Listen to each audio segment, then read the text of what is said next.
In the slow city of Cremona, nestled in Italy's Po Valley Plains, lives a man whose story defies the noise of the modern creative world. His name is August Columbo.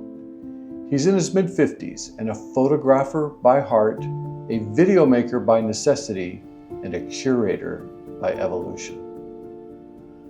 Columbo was born in Buenos Aires, Argentina, into a family of northern Italian immigrants who had arrived between 1890 and 1900. One of his grandfathers, Petro, was a pioneer in the radio manufacturing. In his small workshop, he hand-built elegant wooden cabinets for early radios, a business that would later be acquired by Philips.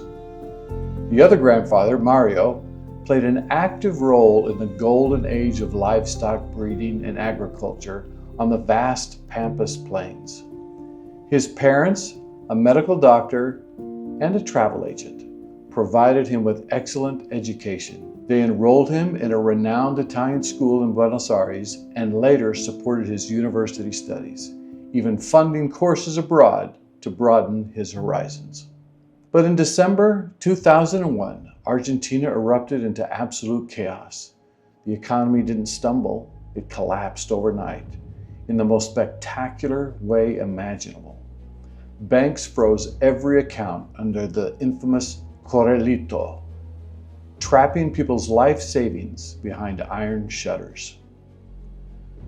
For Columbo, the crisis was not just something that played out on TV, it was right outside his door. While the country defaulted on hundreds of billions of dollars and everything his family had built for 4 generations turned to smoke, one sentence kept looping through his head, loud and merciless: no future, no future. Columbo needed air. He booked the first flight he could to Milan, the same route he had taken dozens of times before for holidays. Just 1 week, he told himself. See family, walk the lakeside, clear his head.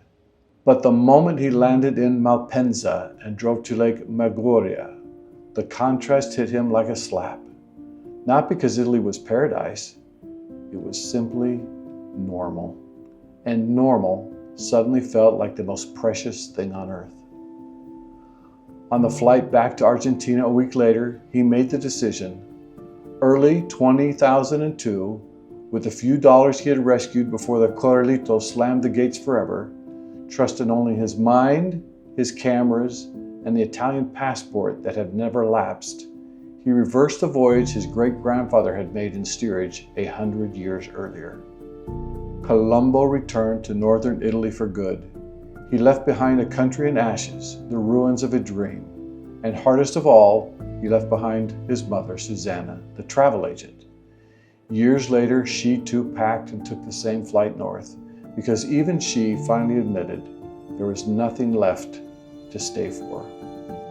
Columbo had come full circle. The grandson of Italians who crossed the ocean chasing a future now fled back the other way, running from the same 2 words still echoing in his skull: no future, no future, no future for you.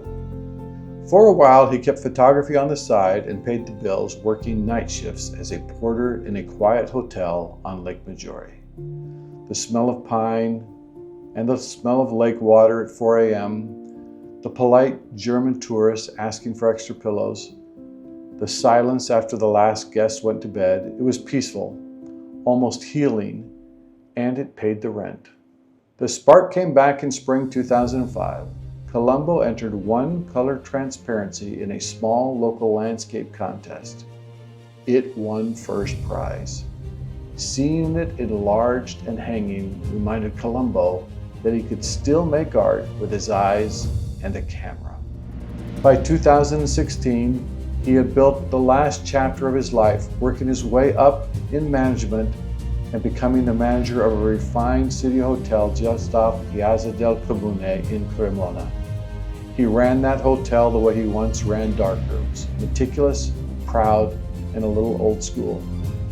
Guests left reviews that mentioned the manager who remembers your name and even your dog's name. Do you really like that? From that winter onward, he poured every hour into a new studio and into commercial photography done his way.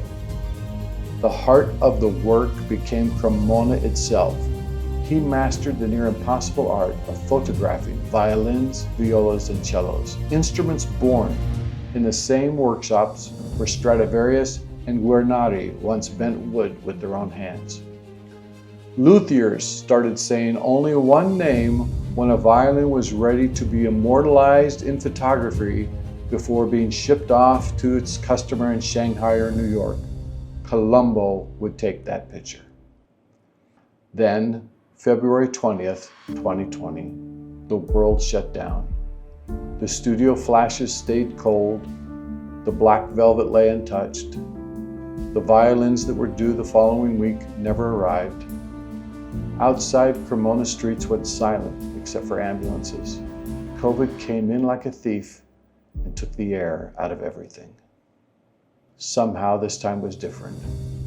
The only way there was going to be no future again was if he also stopped breathing. Instead, he made a conscious decision to adapt. He discovered stock agencies, then Black Box. At first, the idea of sending in a show reel felt daunting. He hesitated. He was a photographer, not a videographer. He doubted. But one day he hit send, and that small act cracked open a new chapter. Through the Black Box portal, Columbo began contributing, slowly, quietly, authentically, and then he became a curator. From his small Italian apartment, nestled in a monastery built in the 1600s, Columbo built a portfolio of over 10,000 videos, not just from Cremona, but as a curator, he could work with creators from all over the world, collaborating with videographers, elevating their work, and expanding his own reach far beyond the Po Valley. Today, his curated portfolio generates consistent income, proof that reinvention is possible at any age. His vision? To take the best photo of my life each day. Not for fame, not for clients, but for the joy of creation, for the freedom it brings. Columbo doesn't chase visibility. He doesn't need a spotlight.